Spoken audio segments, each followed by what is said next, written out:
U.S. history is fun for you and me. Let's learn a little more about the Civil War with Lydia, Taylor, Jess, Chloe.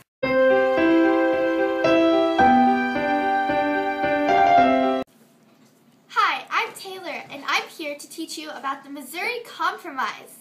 The Missouri Compromise laid the groundwork for slavery in America. To demonstrate the Missouri Compromise, we will have an activity that shows the split between the nation. We live in Illinois. Is Illinois a free state or a slave state? Free state. Good job, Lucy. Now let's take a look at the border states. Missouri, Kentucky, Virginia, Maryland, and Delaware are all considered slave states. Anything above them are considered free states. The Missouri Compromise is represented by the shaded regions. The blue is represented by free states, while the orange means that it is a slave state. Do you see that dark orange line? That is the 36th parallel line. Anything above this line is considered a free state. Missouri is an exception, though. Okay, guys, this has been Art Time with Taylor. Bye!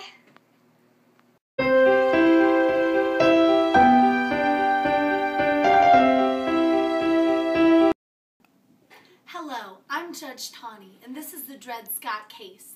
Please state your situation. Hi, my name is Dred Scott. I was once a free man. I lived in Illinois and the Wisconsin Territory before I moved back to Missouri, where I was made a slave again. My master has died, and now I am here trying to sue for my freedom, because I was once a free man, and I deserve to be a free man again.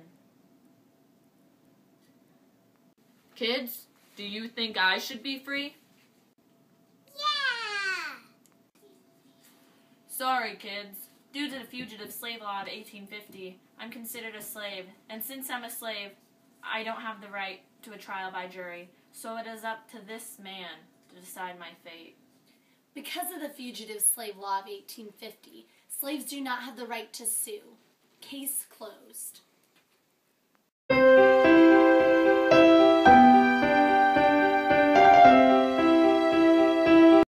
Welcome to Cooking with Chloe. Today we will be making a recipe based upon back in the Civil War, a smoothie for soldiers.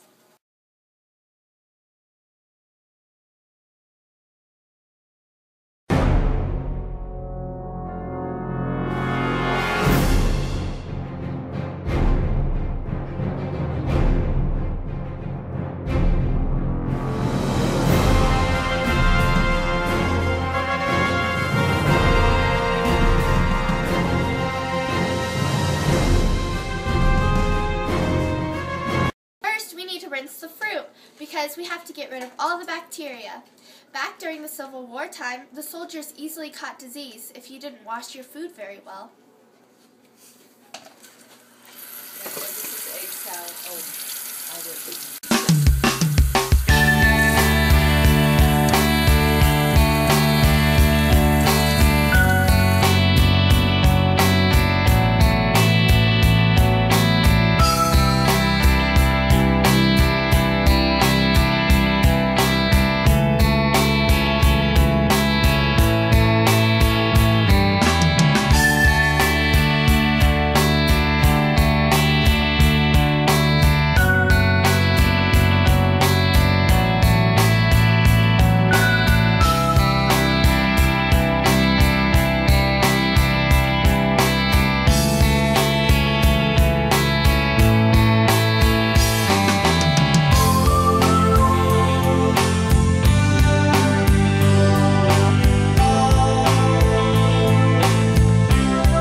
days of the Civil War, the soldiers arrived at the hospitals wounded and ill. They needed a treatment to help the soldiers' immune system. The antioxidants of fruit help cure their diseases. Nowadays, a smoothie with fresh fruit is all you need to help your nutrition.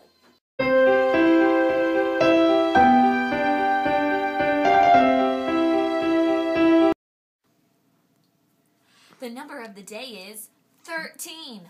1, 2, 3, 4, 5, 6, 7, 8, 9, 10, 11, 12, 13. Woo! 13 is for the 13th Amendment. The 13th Amendment outlaws slavery and prohibits people from being servants to peoples involuntarily. The 13th Amendment was the first of the Reconstruction Amendments after the Civil War. The next number is 14. 1, 2, 3, 4, 5, 6, 7, 8, 9, 10, 11, 12, 13, 14. Oh yeah! The 14th Amendment includes the Citizenship Clause, which allows everyone to be citizens, even black people. It also includes the Due Process Clause, and the Due Process Clause ensures everyone fairness and the life, liberty, and property. And plus, the Equal Protection Clause, which, hence the name, offers equal protection to everyone, no matter their race or color. Next number, and the final number, is 15. 1, 2, 3, 4, 5, 6, 7, 8, 9, 10, 11, 12, 13, 14, 15. Way to go! The 15th Amendment offers all citizens, no matter race, color, or previous condition of servitude, it allows them to vote. Well, this has been the number of the day with Jessica. I'll see you next time. I'll be counting the minutes until then. Bye!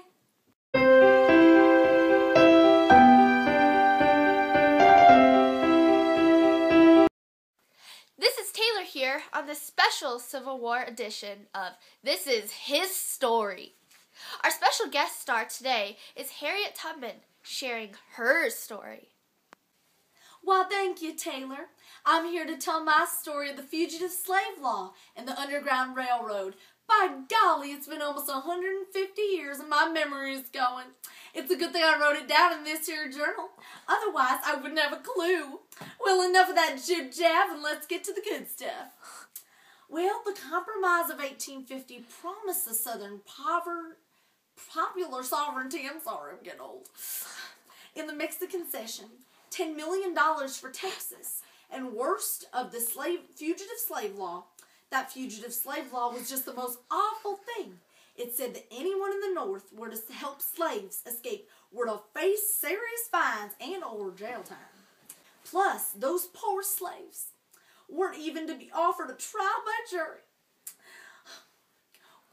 That just burned a fire in my heart, and that couldn't be extinguished if I didn't help those poor slaves. Oh, their souls. It was my God-sent duty to help those slaves escape. The torturing and earn their freedom. This awful law just increased the use of my Underground Railroad. In the Underground Railroad, I would help slaves make it to Canada where they could be free. There were multiple safe houses set up to provide shelter, feed, or even hide those poor critters. This made the Southerners so angry. But did I care? No sirree. I was doing what had to be done. This must have been one of our main causes of the war. But I didn't care because a war was bound to happen either way. Well, kids, my eyes are getting a little tired, so good old Harriet must go and take her little nap. Now, y'all, just remember the lesson from this. Even if someone tells you to do or not to do something, only do what's right. Now, don't forget it. Okay, kids, thank Miss Tubman for telling her story. Thank you. This has been Taylor on the Civil War edition of This Is His Story. Until next time, bye.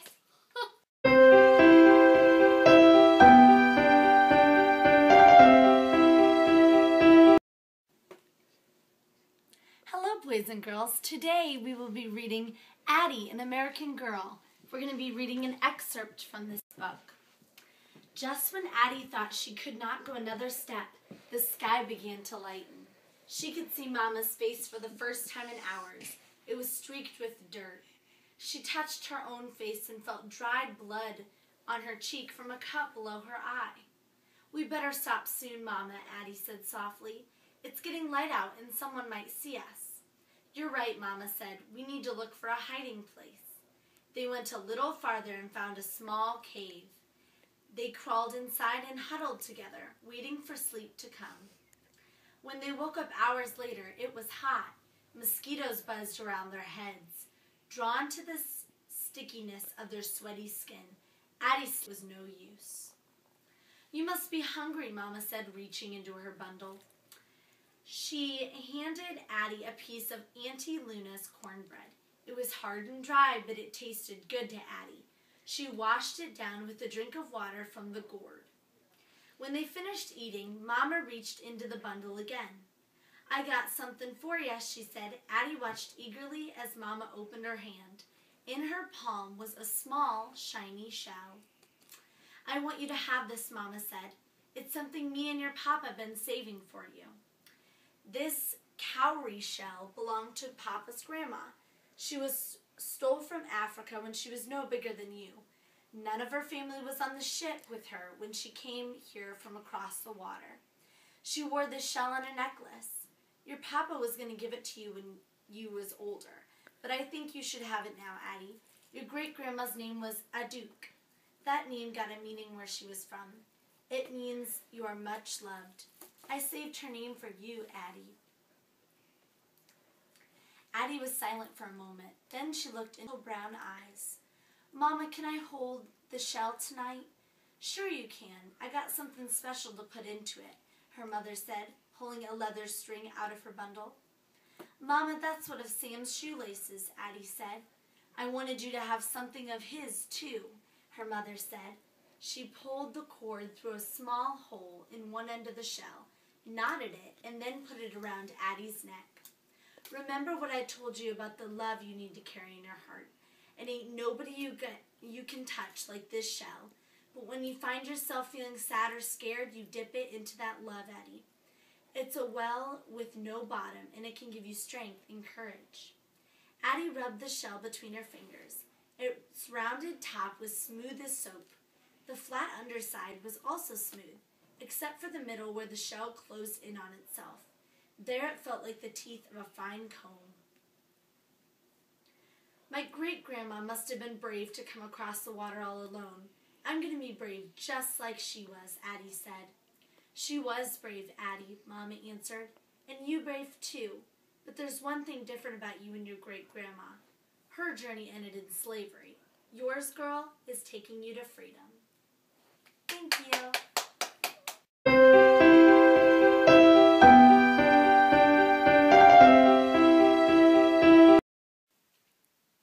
Hi, I'm Harriet Beecher Stowe, and I'm the author of Uncle Tom's Cabin. Uncle Tom's Cabin helped start the war because it moved people to tears and opened their eyes to how awful slavery could really be. This book also kept the British from helping the South because they didn't have the same views on the slavery issue. To give you kids a little overview of Uncle Tom's Cabin, I'm going to sing you a little song. So here it goes. Tom's working on the cotton field all the livelong day. Tom's been working on the cotton field, never has no time to fray.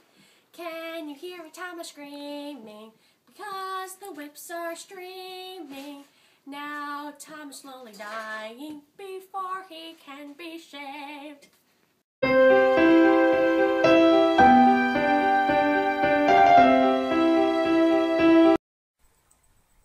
Hello, and we're back with Taylor.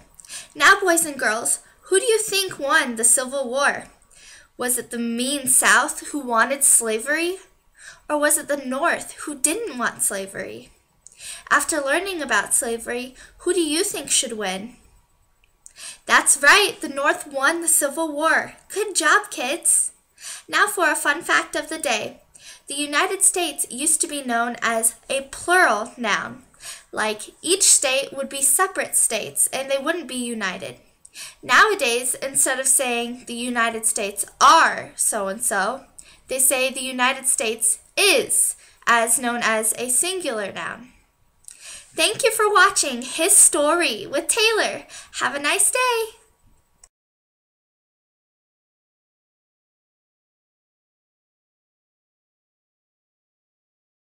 Hey kids, if you want to learn more about the Civil War and more about our show with different interactive games and activities, visit our website at civilwarchicas.com. Hope to see you there.